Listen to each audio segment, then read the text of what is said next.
పప్పుచారు తయారు చేయు విధానం. చిన్నపిల్లలు చాలామంది పప్పుచారు అంటే చాలా ఇష్టపడతారండి.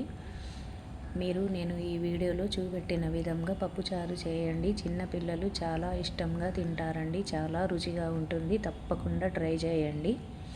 ముందుగా ఒక చిన్న గ్లాసు కందిపప్పు, ఒక చిన్న గ్లాసు శనగపప్పు తీసుకొని ఉడకబెట్టండి.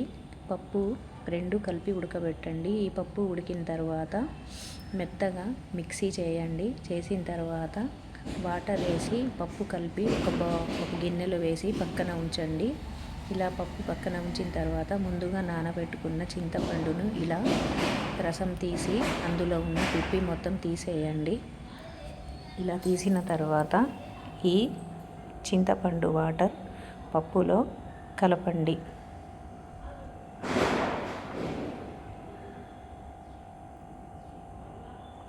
ఇలా కలిపిన తర్వాత మీకు పులుపు ఎక్కువగా కావాలంటే కొంచెం చింతపండు ఎక్కువగా నానబెట్టుకోండి. ఇప్పుడు పప్పులో సరిపడా కారం పప్పులో సరిపడా కారం, కొంచెం పసుపు, సరిపడా ఉప్పు వేసి ఇలా కలపండి. నేను పప్పు ఉడకబెట్టేటప్పుడు పసుపు వేసుకోలేదండి. మీ ఇష్టం అండి. పప్పు ఉడికేటప్పుడన్నా వేసుకోండి, లేదా ఇలా నేను వీడియోలో చూపెట్టినట్టన్నా పసుపు వేసుకోండి. ఇలా వేసిన తర్వాత మంచిగా కలపండి.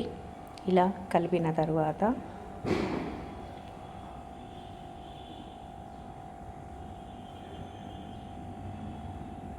ముందుగా సిద్ధం చేసుకున్న ఉల్లిగడ్డలు, బెండకాయలు, టమాటా ముక్కలు, దొండకాయ ముక్కలు, పచ్చిమిరపకాయలు అన్నీ ఇలా కట్ చేసి ఈ పప్పు చారులో వేయండి.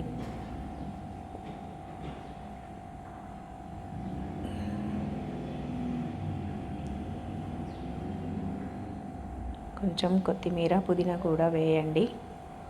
ఇలా అన్నీ వేసిన తర్వాత ఈ పప్పుని ఒక అరగంట సేపు ఉడకనియండి. పప్పు బాగా ఉడకాలి. ఇలా పప్పు బాగా ఉడికిన తరువాత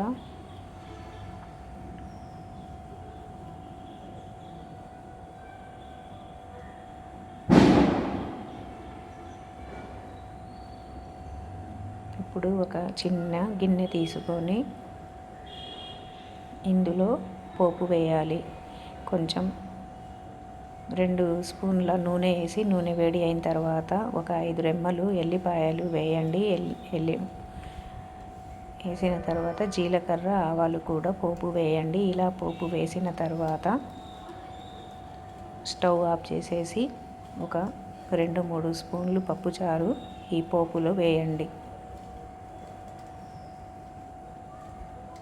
మీరు తప్పకుండా ట్రై చేయండి. ఈ పప్పుచారు చాలా టేస్ట్గా ఉంటుందండి. ఇడ్లీలో సాంబార్ లాగా చాలా రుచిగా ఉంటుందండి. ఒకవేళ మీకు ఇడ్లీలో కావాలంటే ఇలా ట్రై చేసి చూడండి. ఈ పప్పుచారు చాలా రుచిగా ఉంటుందండి. చిన్నపిల్లలు చాలా ఇష్టంతో తింటారండి. తప్పకుండా ట్రై చేయండి. లైక్ చేయండి, షేర్ చేయండి నా వీడియోకి.